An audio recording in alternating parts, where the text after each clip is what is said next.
Le débat Airbus contre Boeing fait rage depuis des décennies, et pas seulement entre les fabricants, mais aussi entre les pilotes qui les pilotent. Les pilotes de Boeing ont tendance à dire simplement qu'ils pilotent de vrais avions, tandis que les pilotes d'Airbus répondent généralement en pointant simplement vers leur siège confortable et leur plateau avec un sourire suffisant sur le visage. Mais il y a bien sûr des points sérieux dans ce débat. Alors, quel constructeur d'avions fabrique réellement les meilleurs et les plus sûrs avions? Et y a-t-il vraiment une différence?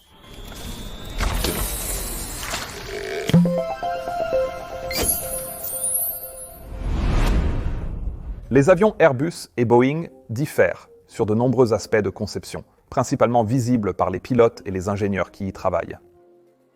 Pour comprendre pleinement ces différences, nous devons vraiment nous plonger dans des détails assez techniques ici, et un très bon point de départ est le système de commande de vol électrique. Jusqu'à qu'en 1995, ce n'était pas quelque chose que vous trouveriez sur les avions Boeing, mais cela fait partie intégrante des conceptions d'Airbus depuis les années 80. Les modèles plus récents d'Airbus sont vraiment construits autour de ce concept et l'utilisation du système de commande de vol électrique va bien au-delà d'un simple mécanisme pour déplacer les surfaces de contrôle de vol. Alors, qu'est-ce que la commande de vol électrique et comment est-elle utilisée? Eh bien, en bref, elle remplace les commandes de vol manuelles par une interface électrique. Cela signifie que lorsque les pilotes bougent leur commande, dans le cas d'Airbus un mini-manche, au lieu que cette entrée soit transmise par hydraulique ou des câbles et tiges à l'ancienne, elle est interprétée par des ordinateurs de contrôle de vol qui envoient ensuite des signaux électroniques aux actionneurs qui ajustent les commandes de vol.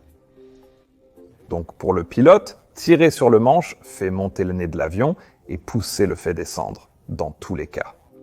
Mais c'est ce qui se passe entre les deux qui change. Maintenant, cela a de nombreux avantages.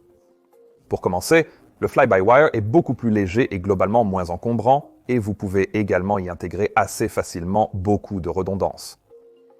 En plus de cela, le fait qu'il nécessite moins de pièces mobiles signifie également moins d'entretien, moins de surveillance et beaucoup moins de choses qui peuvent se casser. Donc tout cela signifie que le fly-by-wire est déjà un énorme avantage en termes de coût, d'efficacité et de niveau de redondance. Mais qu'est-ce que cela signifie réellement pour nous, les pilotes? Eh bien, c'est ici que certaines des plus grandes différences entre les philosophies d'Airbus et de Boeing entrent en jeu. La philosophie de conception d'Airbus vise principalement à réduire les erreurs humaines. En termes simples, un Airbus est conçu pour voler pour le pilote, protégeant contre l'erreur humaine, ce qui signifie que le rôle du pilote devient plus celui d'un gestionnaire de l'avion et de ses automatismes. Cela ne veut pas dire qu'Airbus affirme que les pilotes font toujours des erreurs et qu'il faut les remplacer. Au lieu de cela, leur idée est plutôt que l'erreur humaine est inévitable, alors que pouvons-nous faire pour minimiser ses effets? Maintenant, les pilotes qui ont grandi en pilotant des avions Airbus ont tendance à adorer cela parce que l'avion prend vraiment soin d'eux. Et des choses comme l'équilibrage des forces de contrôle sont donc devenues une chose du passé. Et en plus de cela, les avions Airbus ont tendance à être vraiment doux et précis à piloter à la main. Boeing a également récemment commencé à adopter le fly-by-wire dans leurs avions les plus modernes, mais leur philosophie de conception reste un peu plus traditionnelle. La devise non officielle de Boeing est que les pilotes ont toujours l'autorité ultime et en partie, à cause de cela, Boeing voulait que leurs avions se comportent toujours comme de véritables avions. Ainsi, leur système fly-by-wire est conçu pour conserver la sensation et le retour d'information d'un avion conventionnel, donnant toujours une indication tactile de ce qui se passe. Cela signifie que même en pilotant manuellement le Boeing le plus moderne, le 787, vous ressentirez toujours la dynamique de l'air et les mouvements de l'avion. Et si vous ne réglez pas l'avion lorsque la vitesse ou l'attitude change, eh bien, vous le ressentirez certainement toujours. Comme je l'ai dit, c'était un choix de conception où Boeing a activement conçu la nécessité pour les pilotes de faire ce réglage ainsi que de donner la sensation de toutes les forces de manche conventionnelles, même s'ils auraient théoriquement pu se débarrasser de tout cela. À cause de cela, Boeing a également conservé cette vieille grande colonne de contrôle à saisir, et tout cela donne une véritable sensation de contrôle direct et manuel, même si, en coulisses, il s'agit de choix de conception plutôt que de quelque chose qui est mécaniquement ou physiquement nécessaire. Airbus, en revanche, a non seulement supprimé les manches au profit de mini-manettes, mais a également supprimé presque tous les retours d'informations et les signaux tactiles de leurs avions. encourageant leurs pilotes à se concentrer plutôt sur ce que les instruments leur disent, et c'est évidemment ce qui pousse les pilotes de Boeing à dire que leur avion est tout à propos du vol réel, tandis que piloter un Airbus est plus une question de mouvement de main très petit et précis, et non pas de le contrôler excessivement. Un peu comme un jeu vidéo. Le point que je veux illustrer ici est qu'atterrir un Boeing 787 sur un aéroport venteux avec des vents de travers hurlants sera une expérience de vol très différente que d'atterrir un Airbus A350. L'un est plus instinctif, faisant manœuvrer l'avion selon vos besoins, tandis que l'autre est, d'après certains pilotes, plus comme un jeu vidéo. Mais cela ne signifie pas que c'est moins difficile. Je devrais aussi être vraiment honnête ici et souligner que je n'ai pas encore piloté un Airbus. Donc, les comparaisons que vous entendez dans cet épisode viennent de mes collègues. Mais j'aimerais vraiment mettre la main sur un Airbus à un moment donné. Maintenant, il y a évidemment beaucoup plus que de simples techniques de manipulation. Le fly-by-wire est plus complexe qu'un simple pilote transformant une entrée en signal électrique pour actionner une surface de vol. Et c'est parce que la façon dont le cerveau électronique à l'intérieur de l'avion interprète ces entrées de pilote et ce qui est ensuite transmis est soumis à beaucoup de ce que nous appelons des lois de contrôle. Maintenant, j'ai parlé de ces lois dans plusieurs de mes vidéos sur la chaîne Mentor Pilot et il y a eu beaucoup de discussions à leur sujet dans la presse, surtout après le terrible crash du vol 447 d'Air France. Alors, qu'est-ce que c'est et quel rôle joue-t-il? Les pilotes d'Airbus pilotent leurs avions en 3 lois de contrôle possibles ou modes de contrôle de vol, et pour faire simple, ces lois diffèrent en fonction de la quantité d'automatisation qui se fait en coulisses lorsque le pilote bouge le manche latéral. Si l'avion est entièrement fonctionnel, il fonctionnera en loi normale.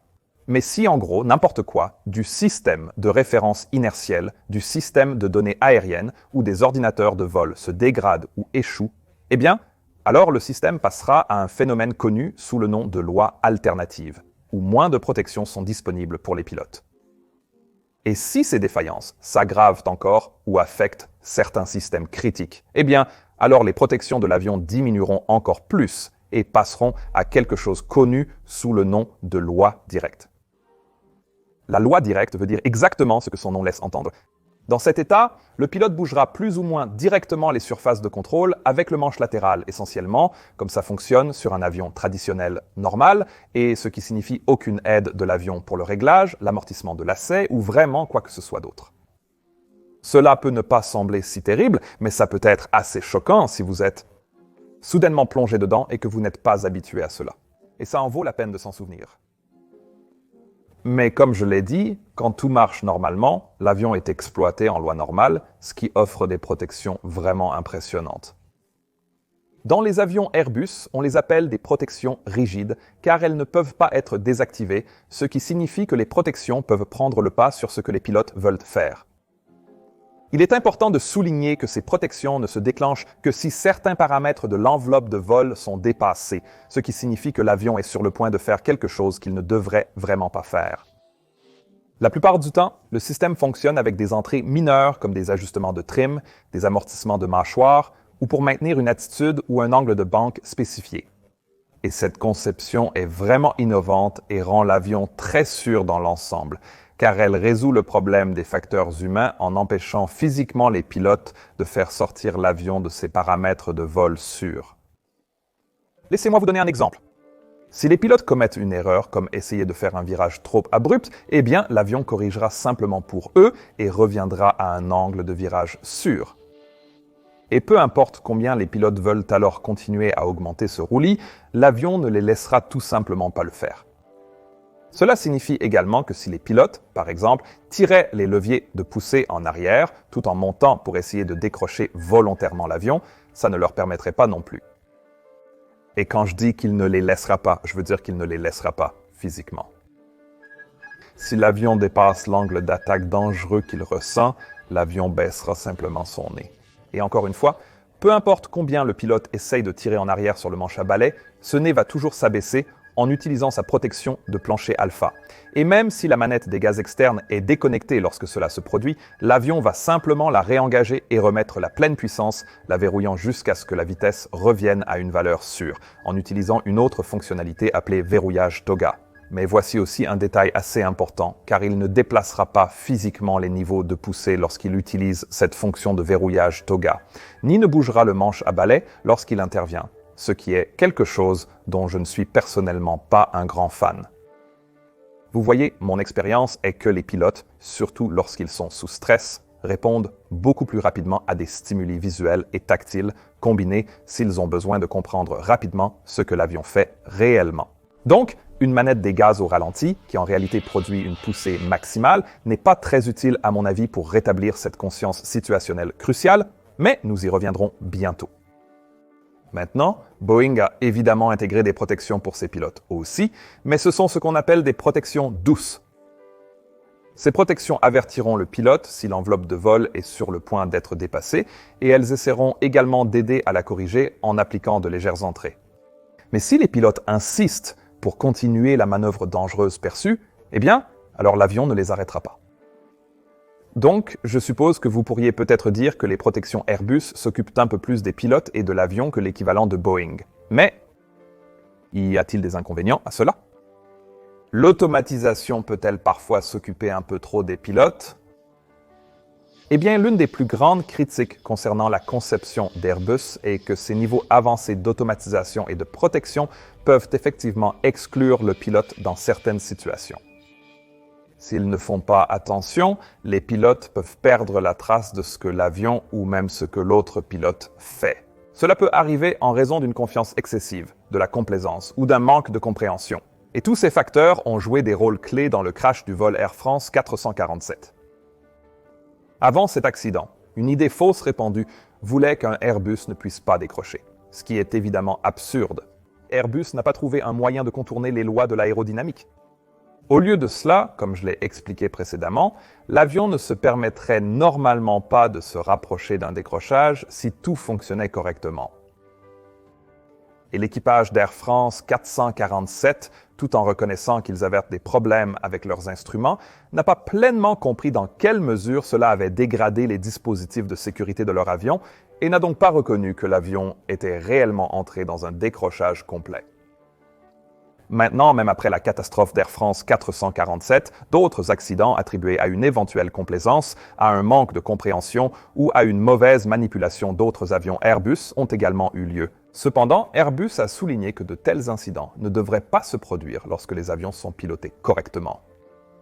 Les règles d'or d'Airbus sont voler, naviguer, communiquer et utiliser le niveau d'automatisation le plus approprié en tout temps. Il est donc crucial de souligner que bien que les avions Airbus fournissent beaucoup de soutien, les pilotes sont toujours responsables de la gestion et de la surveillance de ce que fait leur avion. Mais une autre question se pose, ces hauts niveaux d'automatisation et les chances que les pilotes soient hors de la boucle pourraient-ils entraîner un risque plus élevé de facteurs de surprise pour les pilotes Airbus, ou du moins l'aggraver? Eh bien, il se pourrait que oui. Examinons le vol 5220 de S7 Airlines. Cet événement montre comment une situation qui s'aggrave rapidement a submergé un équipage qui non seulement devait gérer le bouleversement lui-même, mais aussi devait adapter ce qu'il faisait en fonction de ce que l'avion faisait. Pas d'inquiétude, je vais l'expliquer vite fait. C'était un vol en décembre en 2021 en Sibérie pendant de lourdes conditions hivernales. Et avant le vol, l'avion, un nouvel Airbus A320 et un Neo étaient complètement recouverts de neige. Et pendant le dégivrage, l'équipe de l'aéroport n'a dégivré que les ailes et les surfaces de la queue, pas le fuselage lui-même. C'était un problème, car dans l'Airbus, de nombreux capteurs de données aériennes, c'est-à-dire les tubes de pitot et les volets d'angle d'attaque, se situent sous le pare-brise de chaque côté du cockpit. Et à cause de cela, Airbus avait averti les opérateurs que la glace et la neige, qui n'étaient même pas enlevées de l'avant du fuselage, pourraient plutôt être chauffées par la chaleur du pare-brise, fondre, puis couler sur les côtés du fuselage, où elles pourraient ensuite regeler. Maintenant, si cette eau devait geler sur les capteurs de données aériennes, cela ne signifiait pas nécessairement un gros problème, car ces capteurs ont leurs propres éléments chauffants. Mais si l'eau gelait devant les tubes de pitot, par exemple, formant des crêtes verticales, ce serait un gros problème. Vous voyez, les tubes de pitot fournissent des informations sur la vitesse de l'air, entre autres choses, mais les crêtes de glace gelée qui courent de haut en bas peuvent perturber le flux d'air des vents venant en face qui frappent les tubes de pitot, rendant leurs données peu fiables. Airbus avait averti les compagnies aériennes de ce problème. J'examine de plus près les détails sur la façon dont cela s'est produit dans la vidéo que j'ai réalisée sur l'incident sur Metropilot. Mais le point ici est que cet équipage a décollé et s'est ensuite retrouvé avec 3 indications de vitesse de l'air en désaccord tout en volant dans des conditions météorologiques aux instruments essentiellement à l'intérieur des nuages et dans une turbulence modérée. L'avion, doutant de la fiabilité de ses données aéronautiques, est passé de la loi normale à la loi alternative, supprimant ainsi certaines protections et limitations des commandes de vol. Les pilotes ont rapidement remarqué cela, mais dans la confusion, ces pilotes ont quand même dépassé les limites en tangage et en roulis, et ce, malgré le fait qu'ils savaient qu'ils étaient en loi alternative et qu'ils devraient respecter ces limitations par eux-mêmes. Et puis, cela a empiré lorsque l'avion est passé en loi directe, ce que les pilotes n'ont pas remarqué tout de suite. Et l'une des conséquences de cela était que l'avion ne se calerait plus automatiquement. Malheureusement, cela s'est produit lorsque l'Airbus était calé plein nez en haut dans une montée très raide.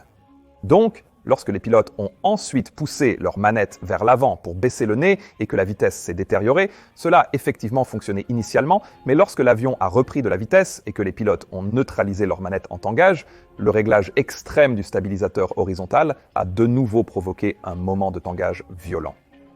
Cette situation de trim a ensuite conduit à de multiples mouvements, comme un gigantesque et terrifiant grand 8 jusqu'à ce que les pilotes se rendent compte qu'ils étaient en loi directe et réussissent enfin à reprendre un certain contrôle. Bien sûr, je simplifie encore une fois cela. Vous pouvez regarder ma vidéo complète sur cet événement pour plus de détails plus tard, mais lors de cet événement, les pilotes ont également effectué des entrées de contrôle contradictoires avec leur manette latérale, ce qui conduit normalement à un avertissement sonore de double entrée de l'avion. Le problème est que dans de nombreuses situations, comme un avertissement de décrochage, l'alerte de double commande pourrait avoir une priorité moindre et ne pas être transmise aux pilotes. Dans ce cas, les 2 pilotes faisaient des entrées complètement opposées et la logique d'Airbus avec la manette latérale est de sommer les entrées des 2 pilotes, annulant ainsi efficacement leurs effets. Maintenant, si la manette latérale avait été active, c'est-à-dire que les pilotes pouvaient réellement sentir ce que l'autre pilote faisait, cela n'aurait probablement pas été aussi loin qu'il l'a fait dans ce cas. Maintenant, pour moi, cela met clairement en évidence combien il est important de comprendre les lois et les protections dans un Airbus, et d'être conscient de comment manipuler correctement l'avion sans elle. Mais cela montre aussi combien il est facile qu'un manque d'indices visuels et tactiles puisse rapidement sortir les pilotes de la boucle, les faisant prendre du retard sur l'avion et aggravant encore plus la situation. Donc, pour beaucoup de pilotes, ce sont 2 points de débat controversés. Les systèmes plus basiques sont-ils meilleurs et est-ce que le fait de pouvoir voir ce que fait l'autre pilote a vraiment de l'importance? Eh bien, il ne serait pas juste de continuer ce débat sans également examiner certains incidents impliquant Boeing afin de comparer. Pour cela, nous avons besoin d'un exemple de système moderne de commande de vol électrique laissant l'autorité au pilote. Et un très bon exemple de cela est l'incident impliquant un fret Boeing 777 qui a quitté New York en 2020. L'équipage de ce Boeing 777 de Southern Air passait 4000 pieds, montant à 5000 pieds lorsque le contrôle de la circulation aérienne les a transférés au départ du candidat. Lors de l'enregistrement des pilotes, ils ont reçu des instructions supplémentaires. Pendant la relecture, le pilote à la radio a soudainement crié à plusieurs reprises sur la fréquence car leur vitesse avait chuté à seulement 216 nœuds. Au cours des secondes suivantes, l'avion a perdu 550 pieds avant de finalement commencer à grimper à nouveau et l'ensemble de l'événement a duré moins de 3 minutes. Maintenant, cela peut sembler relativement mineur, mais un Boeing 777 en décrochage lors d'un départ est en réalité une énorme affaire. Alors, que s'est-il passé et comment l'avion s'est-il retrouvé dans cette situation? Eh bien, il n'y a pas énormément d'informations sur cet événement particulier car, heureusement, il s'est terminé en toute sécurité. Mais un 777 entièrement chargé a une vitesse minimale propre assez élevée, c'est-à-dire une vitesse sûre avec les volets rentrés. Il est donc possible qu'ils aient simplement rentré leurs volets un peu trop tôt ou qu'ils aient eu des marges si petites qu'avec la montée, les changements de cap et autres distractions, ils ont simplement laissé la vitesse diminuer un peu sans s'en rendre compte. Nous ne pouvons en être certains. Nous savons seulement que c'est arrivé. Mais nous pouvons comparer des scénarios probables, comme la manière dont un Airbus aurait géré un scénario similaire. En droit normal, comme je l'ai expliqué, un Airbus ne laisserait même pas l'avion s'approcher de la vitesse de décrochage. Il dispose de protection de vitesse et d'angle d'attaque. Et en fait, il peut empêcher le repliement des volets si la vitesse n'est pas suffisamment élevée pour le supporter. Et si cela s'est produit simplement parce que la vitesse a été réduite un peu trop, alors un Airbus serait passé en protection Alpha Floor, abaissant le nez et appliquant une poussée toga pour s'en sortir. Donc, en loi normale, et c'est vraiment essentiel pour comprendre, l'avion ne se permettrait tout simplement pas de caler. Eh bien, un Boeing peut et permet parfois cela, mais évidemment pas sans de nombreux avertissements et indications préalables. Mais encore une fois, dans un Boeing, vous auriez juste eu besoin de saisir le manche et les leviers de poussée, de désengager le pilote automatique, et avec vos instruments, vous auriez ressenti ce que l'avion faisait et votre copilote aussi. Donc, sortir de la situation une fois que vous y êtes pourrait être plus facile. Difficile à dire. Quoi qu'il en soit, la surdépendance, le pilotage rouillé et la complaisance peuvent affecter tout pilote ou type d'avion. C'est donc quelque chose dont nous, pilotes, devons toujours avoir conscience. Mais c'est le pilotage par fil. Nous devons aussi comparer les autres systèmes de sécurité d'Airbus et Boeing. Et ici, il s'avère que Airbus a également d'autres systèmes qui peuvent vraiment aider les pilotes. Cela inclut des choses comme la capacité de voler automatiquement une descente d'urgence ou une manœuvre d'évitement de collision de trafic.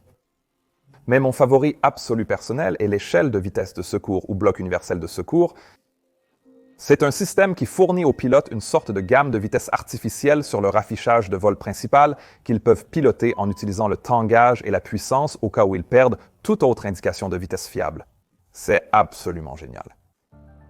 Boeing et Airbus ont également récemment installé des systèmes super intelligents qui conseillent aux pilotes s'ils sont sur le point d'atterrir ou de décoller sur la mauvaise piste, s'ils atterrissent trop loin sur une piste ou si leur approche n'est pas correctement stabilisée.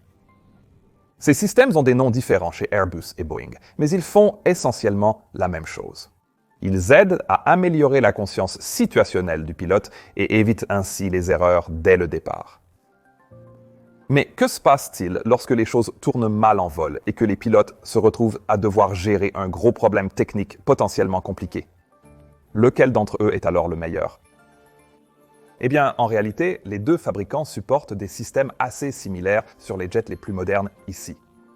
Boeing l'appelle ACAS et Airbus l'appelle ACAM. Et ACAS signifie système d'indication et d'alerte de l'équipage du moteur, tandis que surveillance centralisée électronique de l'aéronef signifie surveillance centralisée électronique de l'aéronef. Les deux noms sont assez explicites. Ils fournissent des informations utiles comme les paramètres du moteur, mais surveillent également les défaillances dans l'un des systèmes de l'avion. S'ils détectent un problème, ils fournissent des listes de contrôle électronique pour aider les pilotes à le résoudre. Les deux systèmes fournissent différents niveaux d'alerte, les priorisant en termes de gravité, et utilisent un codage couleur pour montrer quels éléments doivent être effectués par le pilote ou par l'avion lui-même. Bien sûr, il y a quelques différences entre eux, mais tous deux font un bon travail, et si vous comprenez l'un, vous pourriez probablement utiliser l'autre aussi. Mais si vous creusiez un peu plus et commenciez à regarder les informations fournies aux pilotes, nous trouvons cependant une autre plainte commune, et peut-être pas celle à laquelle vous pensez. Vous voyez, Airbus donne en fait beaucoup plus d'informations à leurs pilotes que Boeing, ce qui contredit un peu l'attitude du « vous l'avez » versus « nous le faisons pour vous » entre les deux fabricants. Les affichages du système visible par les pilotes donnent un bon exemple de la situation.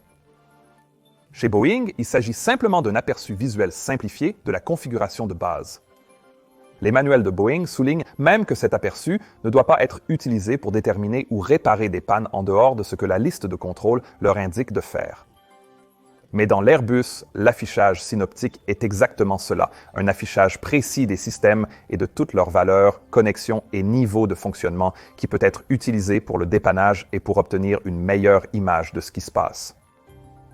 Et lorsque vous vous plongez dans les manuels réels, un F Communication Airbus, le manuel d'exploitation de l'équipage de vol, qui contient la grande majorité des procédures spécifiques au type et des conseils sur les systèmes, est en réalité 2 fois, voire 3 fois, plus long qu'un équivalent Boeing, Et cela devient un facteur important lors de l'exécution de processus de résolution de problèmes complexes, car les pilotes d'Airbus peuvent avoir plusieurs couches d'informations à maîtriser, tandis que Boeing n'a que le strict minimum nécessaire. Donc, une plainte très courante chez les pilotes d'Airbus qui passent ensuite à Boeing est qu'il n'y a pas assez d'informations. Tandis que les pilotes de Boeing qui passent à Airbus disent souvent que, bien que ce soit intuitif et qu'ils vous prennent en charge, c'est souvent trop compliqué et il y a tout simplement trop d'informations à traiter.